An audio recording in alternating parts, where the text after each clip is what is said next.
Félix García Morillón, ¿qué hay? Buenos días. Hola, buenos días, Manolo. ¿Qué tal estás? Estamos por aquí. Me alegra saberlo.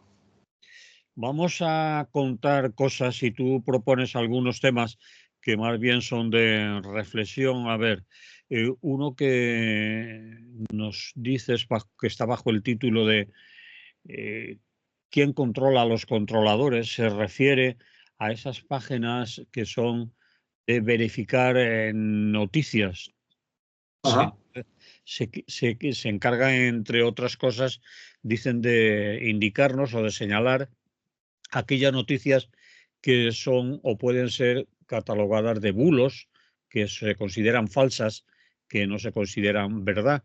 Conocemos algunos de ellos, los más sonados por aquí son Neutral, Maldita. La televisión española tiene una página también o una redacción que se llama Verifica o algo parecido. Sí. En fin, querías hablar de estos temas. Dices que entre ellos, bueno, pues algunos no se ponen de acuerdo y después la gran pregunta es ¿quién los controla a ellos? ¿Quién verifica si son verificadores de parte, si verifican todo lo que corresponde o solo lo que a ellos ideológicamente les puede interesar más, etcétera? Vamos a ello, ¿va? Vamos a ello, sí. Bueno, yo creo que es un tema que me preocupa por varios aspectos. Uno nos preocupa a todos, ¿no? Yo de entrada diría, luego quizá podemos volver al final a esta cuestión. Al final estamos en una época que desde hace tiempo, en el mundo de la filosofía, por ejemplo, en otros mundos, se empezó a hablarse de la posverdad, ¿no? De que ya la verdad era una cuestión que prácticamente no importaba, que en la historia lo que hay es relatos y que lo que hay es opiniones, que no... que de alguna manera la sociedad de la posverdad, la verdad no existe. Es una posición que tradicionalmente en filosofía ha sido el relativismo, de alguna manera, y que yo siempre he considerado profundamente nociva, ¿no? Es decir, yo creo que hay que defender que hay verdades y mentiras o, si quieres, verdades y falsedades. Porque la verdad es una palabra que tiene un doble sentido, es simplemente de verdadero en principio la definición clásica, que a mí me ha parecido siempre la más sensata, era la de Aristóteles. Verdadero es lo que coincide con la realidad. Lo que si tú dices que una cosa, si llueve, sales y está lloviendo. ¿Me explico? O si tú dices que Juanito ha pegado a no sé quién, tienes las pruebas evidentes, lo has visto, tienes fotos, lo que quieras, es verdad. Tú, el enunciado que dices tiene un correlato en la realidad. Eso realmente, de alguna manera, pues en la filosofía contemporánea ha habido cierta tendencia a decir que, bueno, que la verdad es un constructo de la clase dominante y que por lo tanto todo se impone, el famoso ministerio de la verdad, ¿te acuerdas de Orwell? Y eso ha conducido a un cierto desprestigio del concepto de verdad, ¿no? En el sentido pero por otra parte estaría la verdad como contrapuesto a la mentira. La verdad tiene de alguna manera una importancia científica de conocimiento. Oiga, la causa de la COVID fue esta. Verdadero, si efectivamente esa es la causa. Lo verificamos, lo comprobamos, no. Eso es verdad. Y no te dice, no, fue un bulo inventado por... No, mire usted, no, es que hubo gente, ¿no? O las vacunas no sirven, es una chorrada, un invento, no. Oiga, no, vamos a verlo. Y eso son cosas que se pueden contrastar, ¿no? Pero luego estaría la otra parte de la verdad como enfrentada a la mentira, ¿no? Entonces, eso ya tiene un carácter moral, de alguna manera, porque no solamente estamos diciendo algo que es falso, sino que lo estamos diciendo con voluntad de engañar. Esa es la parte. Yo recuerdo con mis alumnos en clase, de los adolescentes, casi al segundo día, al primer día lo entendían, ¿no? Cuando un alumno decía a otro en la discusión, eran clases en círculo dialogando, ¿no? Y yo exigiendo simplemente que argumentaran bien, que razonaran, y entonces cuando un alumno o una alumna decía a otro, eso es mentira.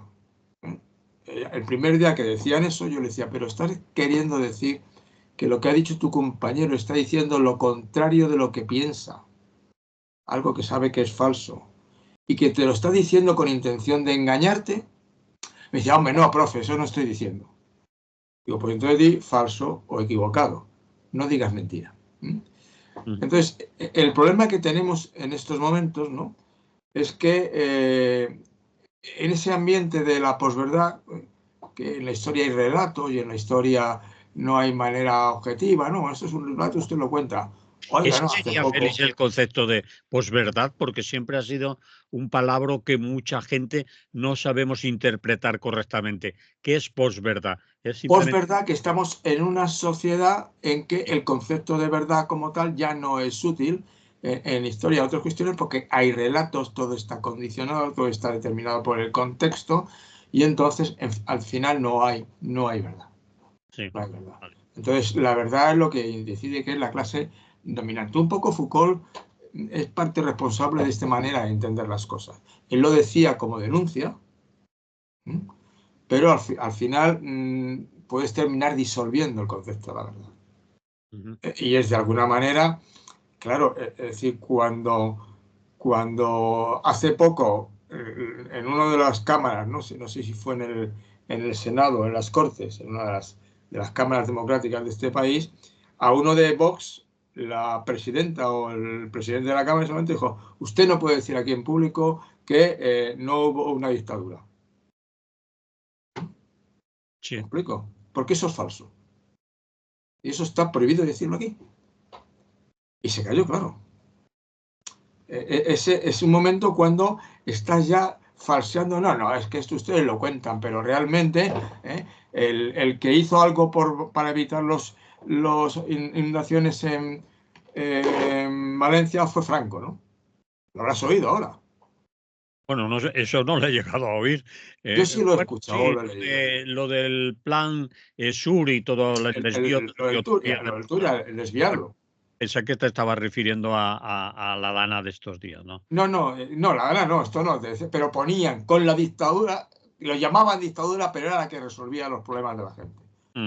Claro, te quedas mirando, ¿eh? O el otro día cuando me intentaban decirme que lo de la carretera de Almería, bueno, eso es una historia. ¿Cómo que es una historia? Son hechos.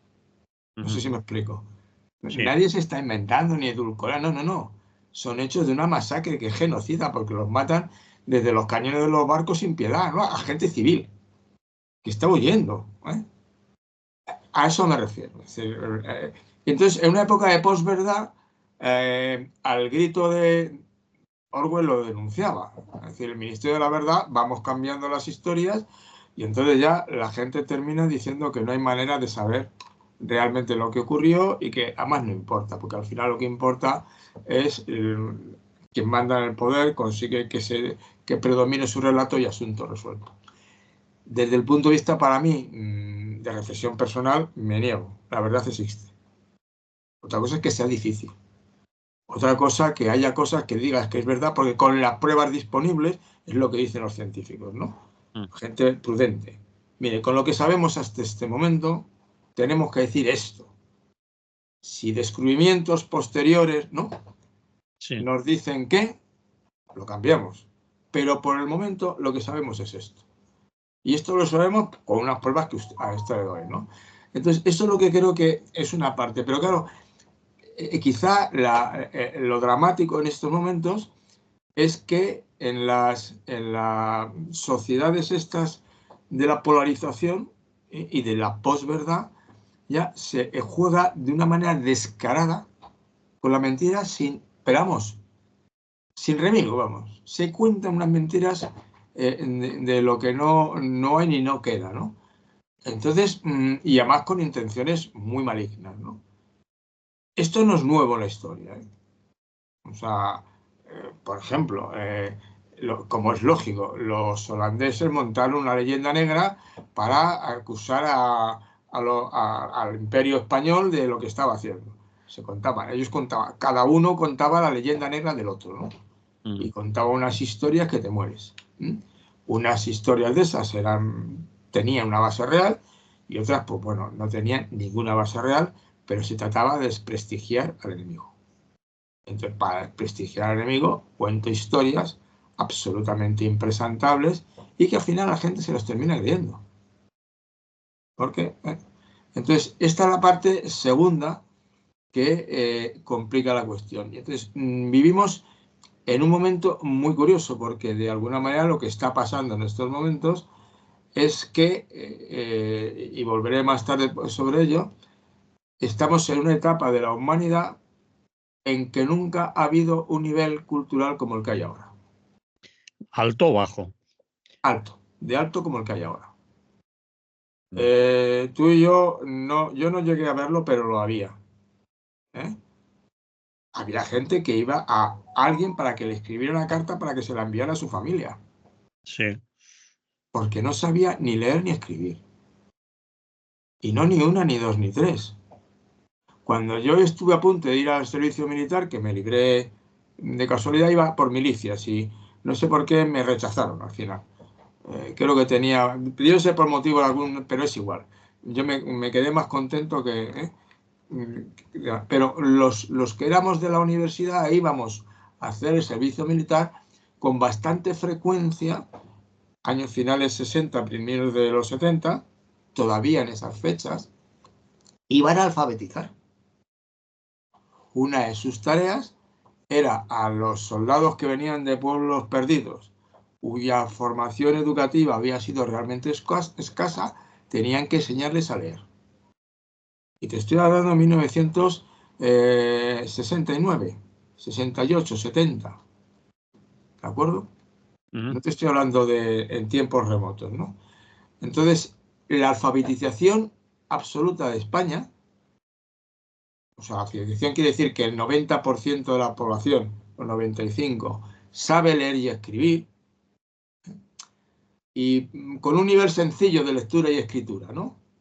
Que si tienen que leerlo, ves que leen muy despacito, ¿no? Y a veces les cuesta enterarse, ¿no? Pero leen, ¿eh? Eso no se consigue hasta los años 70. No se consigue hasta los años 70. Estamos hablando de la Alfabetización universal en España, en España. Vale, pero después quedan los analfabetos funcionales. Claro, y eso, vuelvo a decirte, y esto no incluye a los analfabetos funcionales. La última vez que hace 15 años, 10 o 15 años, que busqué un dato sobre este tema, se hablaba que podía estar el 25 o 30% de la población. Aún hoy. Aún hoy, decía. Sí. Esto en cualquier caso es un dato que luego veremos que podría consultar. Analfabetismo funcional en España. Consultas, en principio aparecerán varias respuestas, coges la que consideres más sólida y te la quedas, ¿no? Entonces sí que vivimos una sociedad que por fin la gente tiene cierta capacidad de leer y entender lo que lee. Que antes no leían. Y ya te digo, no leían, pero cantidades industriales, ¿no? Entonces, con este nivel, sin embargo, ¿qué es lo que se está produciendo? Una situación en la cual lo que está imperando es una lucha política basada en la mentira, en los bulos, en las patrañas. Que vuelvo a repetirte, es lo que existía siempre. En Madrid, por ejemplo, en la época del siglo XVI, había varios sitios, el otro día pasábamos por uno de ellos, pero en concreto uno cerca de la Puerta del Sol, que era el mentidero de la villa. Tenía ese nombre, el mentidero. Tenía ese nombre, el mentidero de la villa. ¿Y para qué servía? Para contar bulos. Pero la gente iba adrede a escuchar bulos. Sí, claro, bulos que se creían y podían contar barbaridades o no barbaridades. Algunas se comprobarían y otras no. Sé de fuentes bien informadas que el marqués de no sé qué, me explico. Sí. Cosas de ese tipo.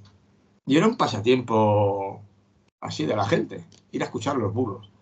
No sé si se hacían muchas cábalas, pero posiblemente en aquella época los bulos, si coincidían o se metían con quien a mí me interesaba, pues me los creía.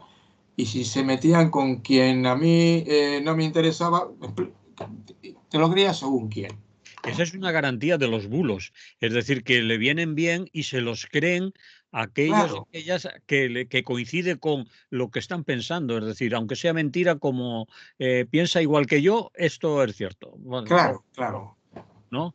Sí, y en estos momentos además también es cierto que de alguna manera se ha producido un fenómeno también novedoso, muy novedoso, que es el fenómeno de lo que se llama el exceso de información. Sí. Algunos lo llaman la infobesidad. Es que tiene nombres técnicos ya dados. Sí.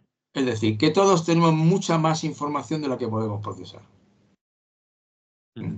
Entonces, yo mismo estoy un poco agobiado porque eso que te apuntas a sitios, dices, este periódico, esta revista me parece interesante y das el botón para que te mande información, ¿no?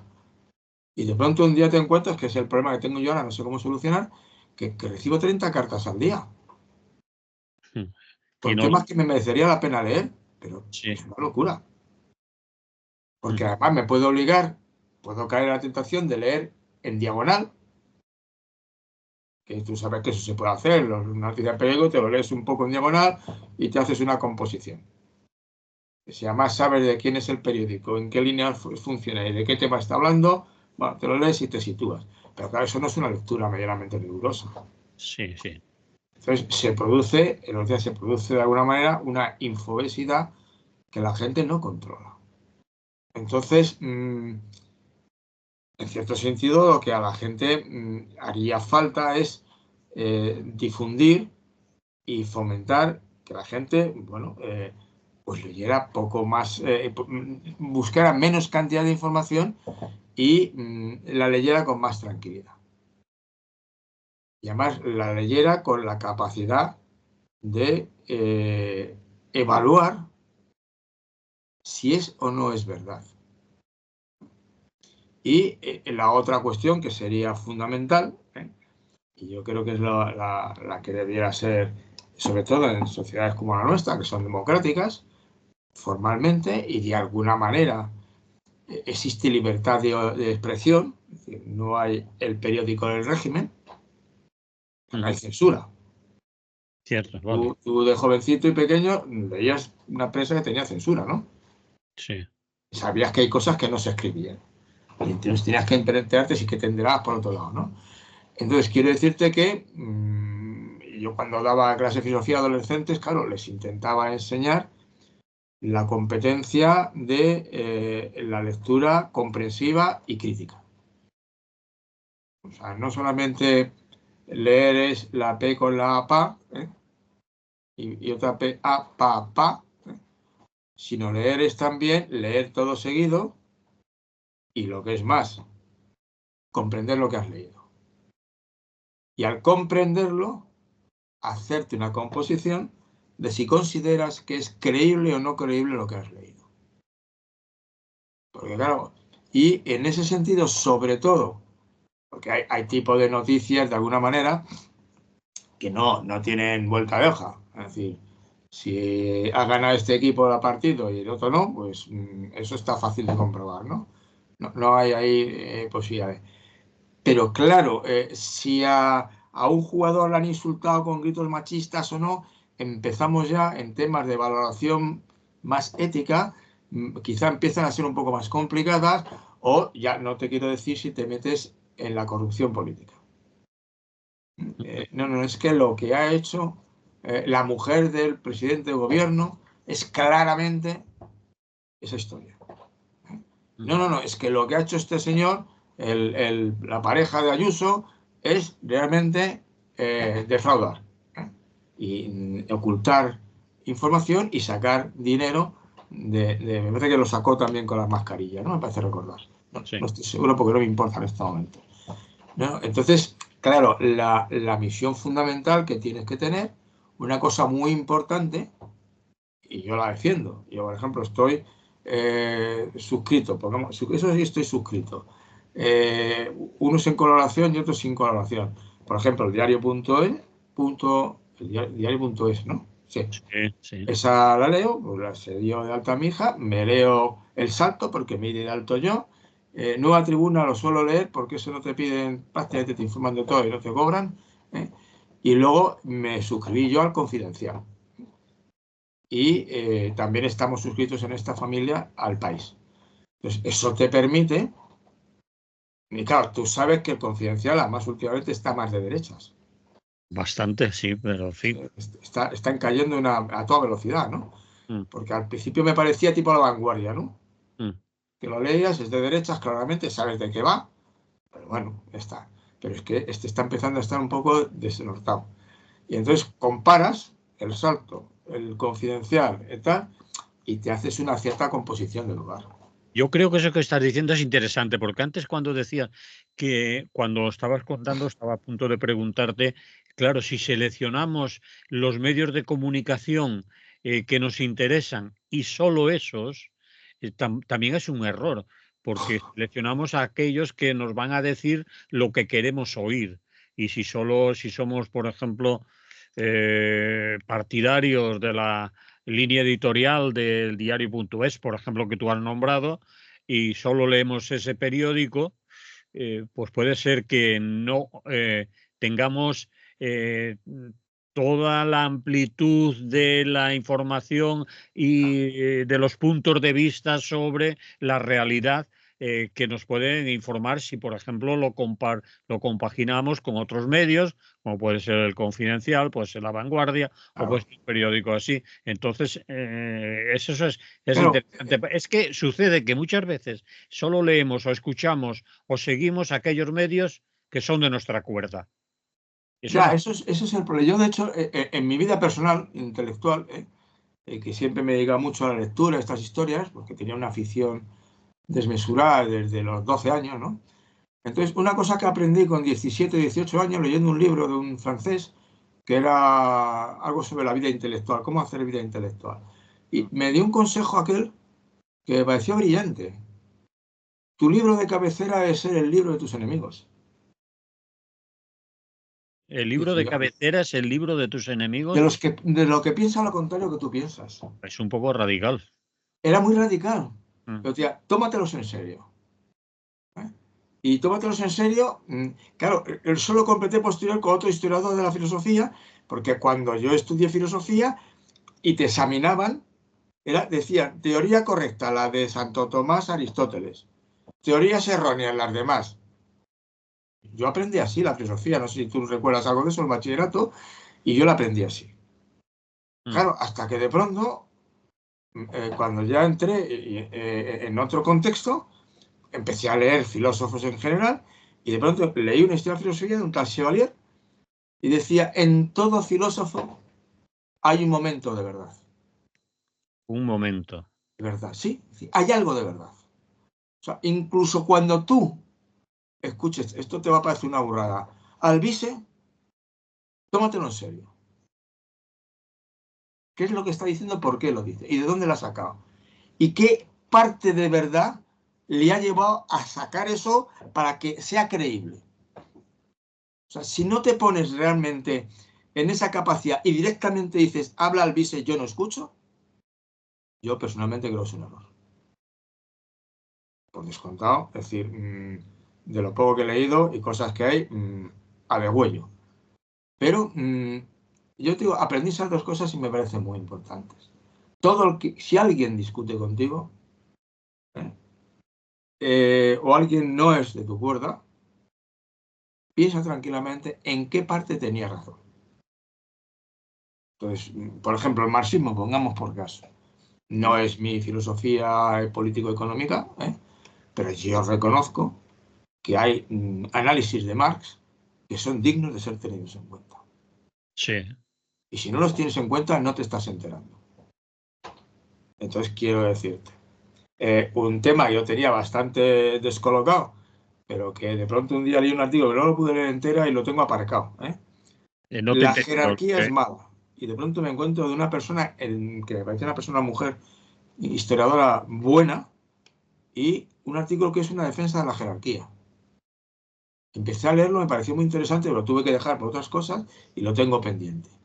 Pues a lo mejor la jerarquía ciertamente tiene un momento de verdad que si no lo reconoces y si no lo aceptas controlado porque lo encajas en un contexto diferente, te puedes encontrar que ese tirano que echas por la ventana te entra por la puerta de atrás. Cosa que yo he visto, por ejemplo, en el anarquismo. Explica mejor eso que acabas de decir. Pues que de pronto haces un discurso mucho en contra de los líderes, nosotros no tenemos líderes, no tenemos tal, y de pronto ves que se cuelan unos líderes por detrás que al final son obedecidos de una manera extraña. Sí, yo sí creo que ha habido en cierto momento del anarquismo, ciertos personajes que han tenido una fuerza de atracción. No voy a citar ninguno ahora por no enredar, ¿de acuerdo? Vale. Es una opinión personal que ahora no la voy a sacar. Pero tengo unos 2 o 3 o 4.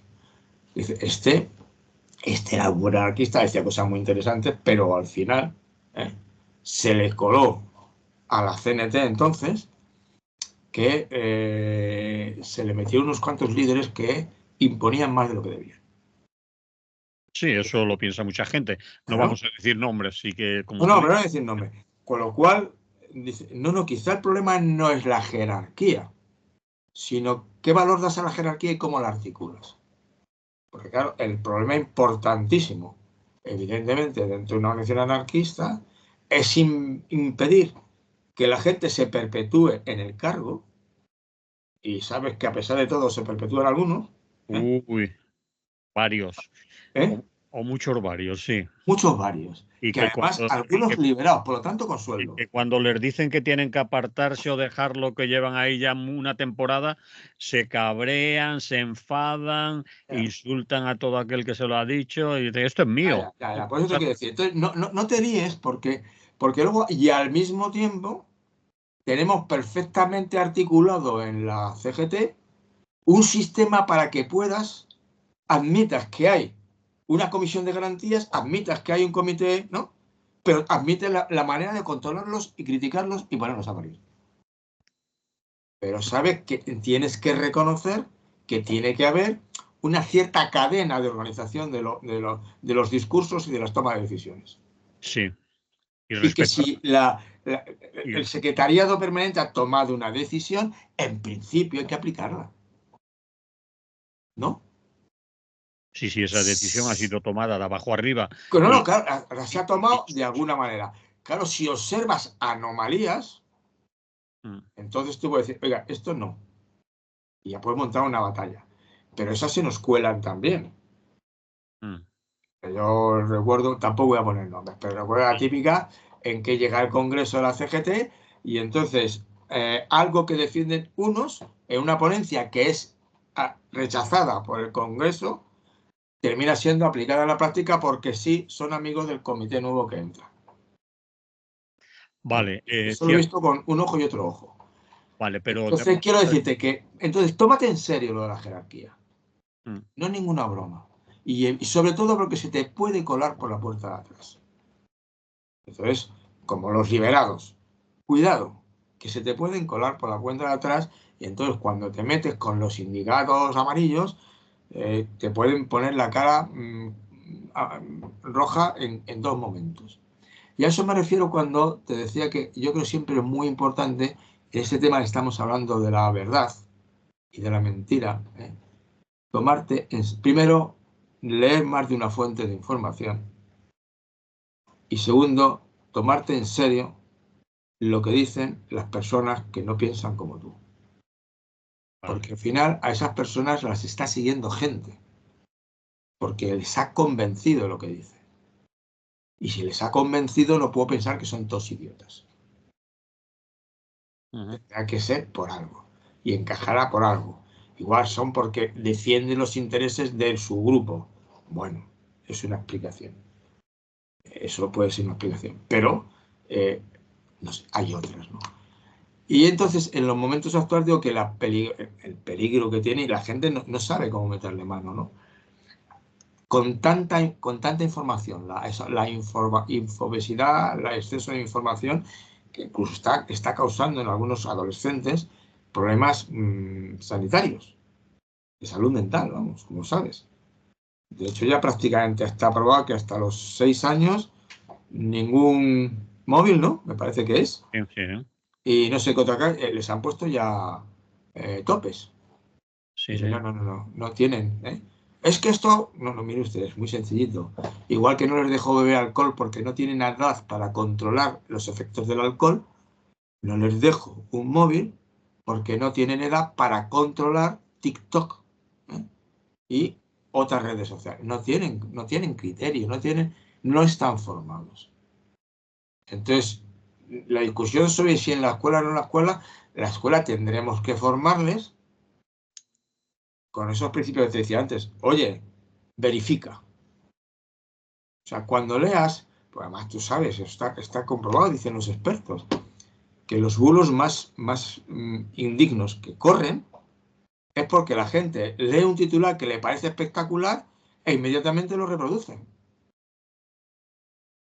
Y ni siquiera se ha molestado en leer el artículo entero. Leer el artículo porque a lo mejor en ese artículo incluso ese titular, esa frase que ha cogido, luego la denostaba en el conjunto del artículo. Pero tú pones la frase que sabes que va a ser muy llamativa. En lo tradicional. Que un perro ha mordido a un hombre, eso no le preocupa a nadie. Ahora, si es un hombre el que ha mordido a un perro, eso es noticia. Entonces, claro, en cuanto ves una cosa, y como al final, en esta especie de narcisismo estúpido, había un capítulo muy bueno del Black Mirror, ¿te acuerdas? Sobre ese tema, ¿no? De los likes, del me gusta, ¿no? La gente está obsesionada. Y te dice, es que han puesto 50.000 personas que le gusto. Digo, pues, ¿y eso qué significa exactamente? ¿Que lo que has dicho es bueno? No, significa que te vota mucha gente. A mí a lo mejor un día en Facebook me contestan 15. ¿Eh? ¿Qué significa? ¿Que lo que yo digo está mal? No sé, tampoco me preocupa. Hombre, me gustaría que me leyera más gente, ¿no? Me gustaría que si escribo un libro se agotara en 3 ediciones. Pero tampoco estoy obsesionado con los likes, ¿no? Entonces, la capacidad destructiva de esa serenidad que necesitas para buscar la verdad y para funcionar está destruida por un sistema que está provocando la superficialidad en la lectura, la tendenciosidad y claro, obviamente, en un momento de luchas políticas tremendas, porque las crisis son de bigotes, pues claro, la gente, los que controlan el mercado, ¿verdad? El pescado está todo vendido, lo controlan. Lo que les interesa fundamentalmente es difundir cosas que no tienen ningún sentido, ningún peso. Y al final a la gente se las termina creyendo. Y desgraciadamente, en el caso concreto de lo que estamos hablando, es decir, si uno de los requisitos de la democracia es precisamente que admitimos que la única manera de resolver los problemas que les preocupa a los miembros de una sociedad es sentarte a discutir gente cualificada, gente que sabe primero de la materia de la que hablan, pero gente también que tiene claro cuáles son los fines morales importantes en una sociedad. Entonces, esa gente conjuntamente debate y busca respuestas y busca soluciones. No se pasan 10 días discutiendo si la culpa fue de Majón o fue de Pedro Sánchez o fue de... No. Eso ya se sancionará y además al final eso lo tienen que sancionar los jueces. Es que yo no me fío de los jueces. Bueno, es posible que no te fíes, pero desde luego un tribunal popular me fiaría menos. Pero no, si el problema no era... Ahora no toca averiguar quién fue el miserable que tuvo la culpa y que es el mayor responsable en principio de los muertos, porque del desastre, por lo que yo he entendido, no había Dios que lo evitara. Podría haberse evitado si hubieran hecho los planes que alguien ya había dicho que había que hacer hace 20 años, ¿no? El control de esos torrentes y esas historias. Pero una vez que se desencadenó, lo que cayó allí, lo que sí podían haber dejado, en vez de 220 muertos, a lo mejor 15. 15 muertos son muchos, pero es que sí. 220 es una pasta. Uno ya es mucho. Bien, ¿qué te parece, Félix, si ponemos aquí un poco de música? Me parece bien. Descansamos y descansa el personal y después seguimos hablando de algo que publicaste en 2022 que tiene relación con esto. En 2022, sí, creo que en Facebook. Y también, si te apetece, porque tienes ganas y te lo noto, de la sanidad y todo eso. Bueno, De sanidad te podría hablar, pero ya te he dicho al principio que no pretendo defender ni atacar a Muface. Eso es un aspecto del problema. Bueno, vale, para después de la música, si no, Vale. te enganchas enseguida.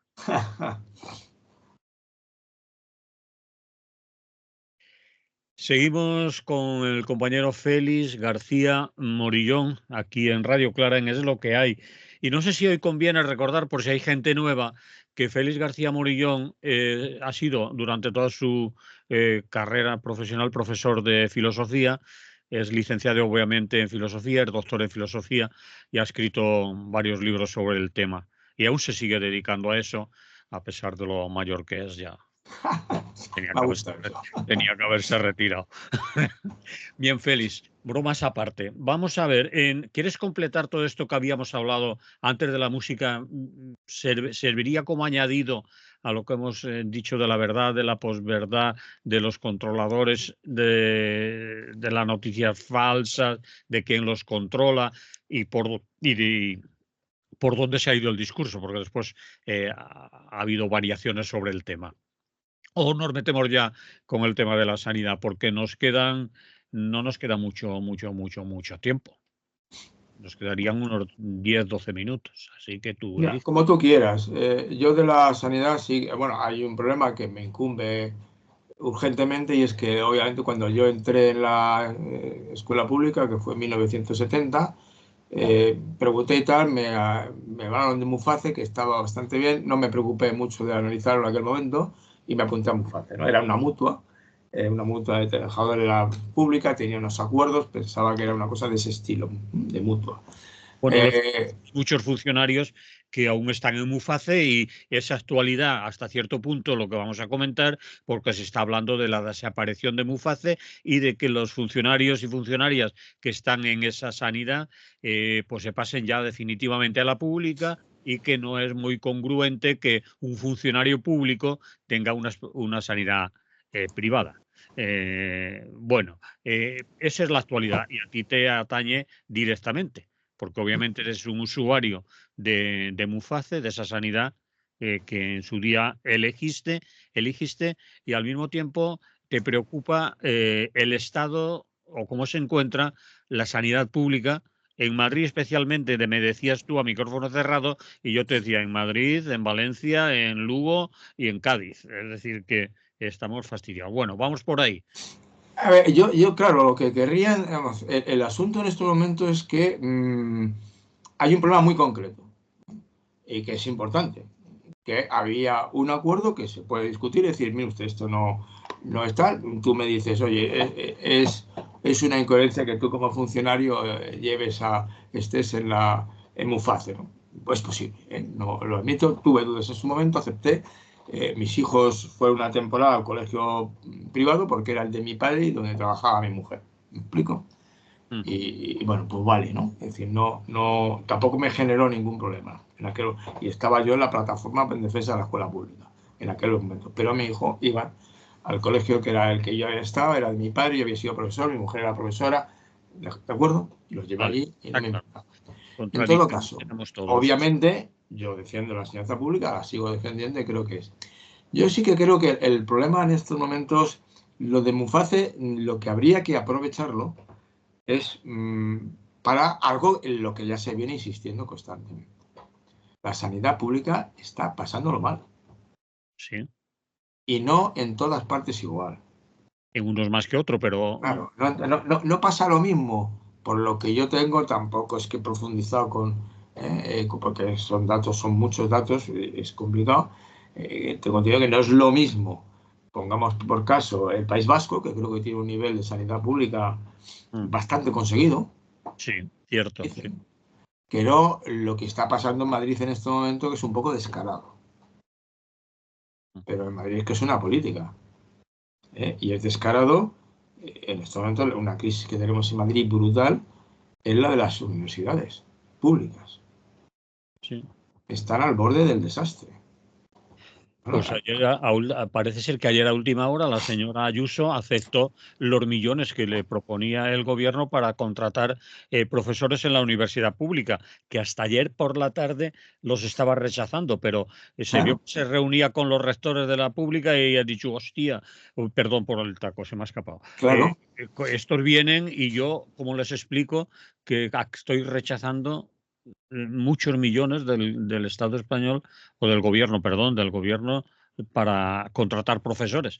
Bueno, por si acaso esa información es casi de última hora, pero Ultimísima porque yo todavía tenía, esta mañana no he consultado del todo y no me he fijado, ¿no?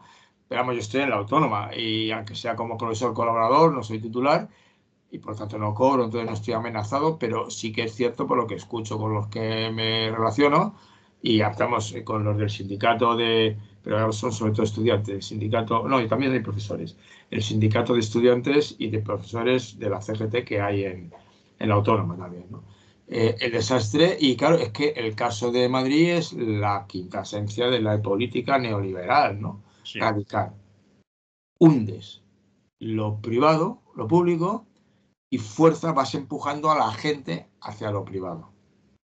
Montas un discurso y consigues, yo creo que te había comentado, en algún momento comentado en este programa, como yo como usuario de Muface, pues en los últimos 2 o 3 años estaba empezando a notar que había más lista de espera que en tiempos. Mm. Y parece ser que es que la gente estaba un poco huyendo de la pública o los que tenían capacidad tenían las dos, la pública y la privada. ¿Vale?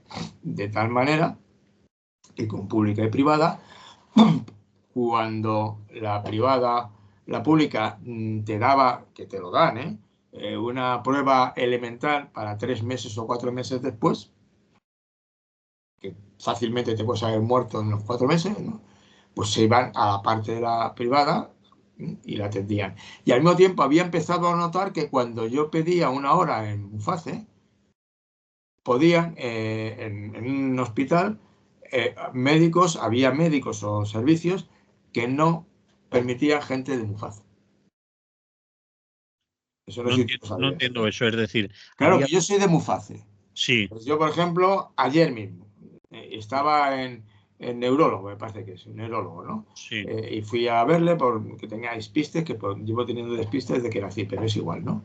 Y vas a un tratamiento. Pues no sé si era ese en concreto o era otro.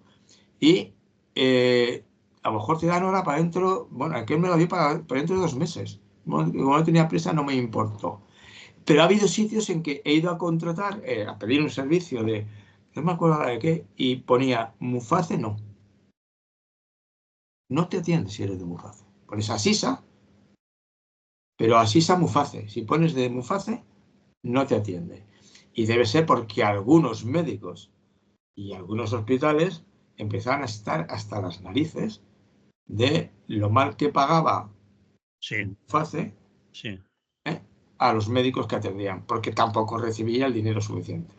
Mm. ¿Por qué digo esto? Vuelvo a repetir, no trato de defender mi situación personal porque es indiferente. Todo el que me escucha puede decir, ya no lo escucho porque está muy fácil. Pues es su problema, no el mío.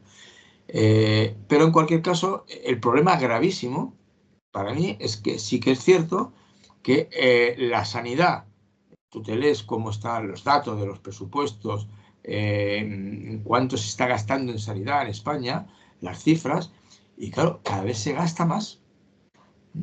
Los millones de euros que se están, el gasto sanitario público, por ejemplo, de 2018 a 2022, en millones de euros, ha pasado de 71.000 millones a 92.000 millones en 4 años.